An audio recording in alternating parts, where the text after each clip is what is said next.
You don't look so good. Are you okay? No, not really. I think I might have got lurgy. Huh? Got what? Lurgy, like cold or flu. Something like that. It's proper thrown a spanner in the works for this weekend. What? You got a new job on the weekend? I thought you were an English teacher. Really? I think we're going to need to have another chat about some of these phrases. It looks that way. Alright mates, how you doing today? I'm not too bad. Thanks for asking. Today I'm going to be showing you 5 common British expressions that you can use to sound more like a native speaker. If it's your first time round here, my name is Dan and I'm here to help you stop being an English student and start being an English speaker. I make videos and podcasts designed to help you understand British English and communicate confidently. I've been helping people just like you for over 8 years, so you're in good hands. Before we get going today, head down to the description and grab your free downloadable cheat sheet that goes with this lesson. It has everything you need to fully understand all the stuff in this video and it'll help you follow along with the phrases and examples easily. You'll also get all my other cheat sheets so you're never gonna miss a lesson. Right then, let's get cracking. The first one in this video is got the lurgy. Got the lurgy. The key word here is lurgy, and this is like an unidentified illness. It's not a real illness and it's not a serious illness, but if you have cold or flu-like symptoms, people will often say this. We often use it with the word dreaded, the dreaded lurgy. For example, you could say something like, I'm sorry mate, I'm not coming out tonight. I think I've got lurgy. You could also say something like, looks like Steve's come down with dreaded lurgy. Poor bloke. The next phrase is full of beans. Full of beans. Now this phrase just means that you're pretty lively and energetic. I guess it comes from coffee beans. Like, if you drink a lot of coffee, you're gonna be pretty lively, right?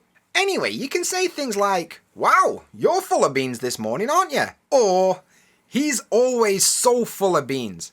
Hanging out with him really knackers me out. The third one today is on the mend. On the mend. This basically means that someone or something is recovering and getting back to normal. Now, to mend means to repair or fix something.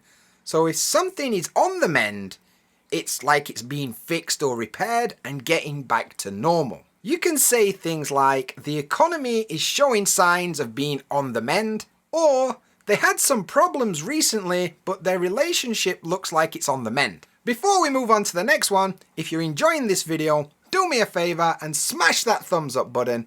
It's the best way to help me out and it'll also help other English learners just like you find this video. Cheers! The next expression I've got for you today is to throw a spanner in the works. Throw a spanner in the works. So if something happens that ruins your plans or stops something from happening how you expected, you can use this expression. Imagine there's like some moving gears and you take a spanner and throw it in. Things are not going to work as expected, right? And that's kind of where this one comes from. For example, the project was going really well until my PC died. It really threw a spanner in the works. Or something like, he really threw a spanner in the works when he told everyone he was going to leave the company. And the last one I've got for you today is to be as right as rain. As right as rain. We use this one to say that someone or something is perfectly fine or healthy. It's quite similar to the expression as good as new. Like, I had the lurgy last week, but now I'm right as rain. Or something like, I'm sure she'll be right as rain in no time. She just needs to get some rest. Right then, those are the 5 expressions from this video. What I want you to do is choose your favourite one, pause this video, head down to the comments below and try and use it in a sentence because it's a great way to help you remember these things for longer. Nice one! Now, let's do a bit of practice. Today I want to introduce a new contraction and I want to talk about the words could have. We usually take these words and push them together and we end up with cudda. Cudda. Notice the sound at the end. Cudda, not coulda, cudda. For example, I could have told you that becomes I coulda told you that. I could have told you that. So let's try a bit of shadowing together using the phrases in this video and our new contraction, cudda. I'll say it as it's written the first time, then I'll say it with the contraction the second time. What you need to do is listen and repeat. Easy, right? Let's give it a go. He could have got the lurgy. He could have got the lurgy.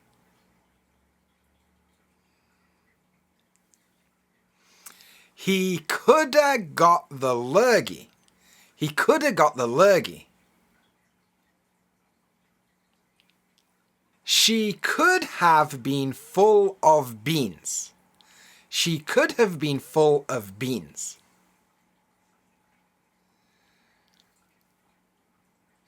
She could have been full of beans. She could have been full of beans.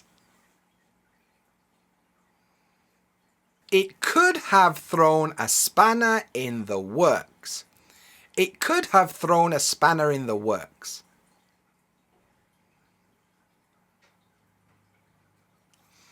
It could have thrown a spanner in the works. It could have thrown a spanner in the works. They could have been on the mend. They could have been on the mend.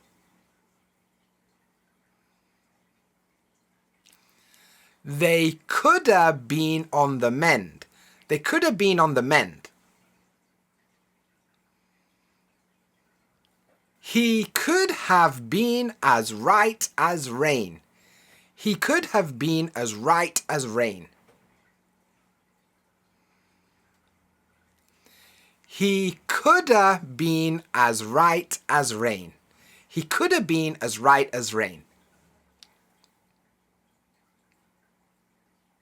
Good stuff. So I hope you found these new phrases useful and you'll be able to use them to communicate more confidently. I have talked about all of the phrases in this video in more detail on my podcast, so if you're interested in learning more about them, check out my podcast. You can find it on Apple, Google, Spotify, or even using the link in the description. British English can be pretty tricky if you're not used to it. A lot of the phrases and expressions and slang that we use will even confuse native English speakers from other countries, you know, like America or Australia or something like that. And to be honest, if you want to spend some time in the UK, you need to learn these things, otherwise you're going to be pretty confused. So why not check out this video over here with 10 English expressions that confuse American people.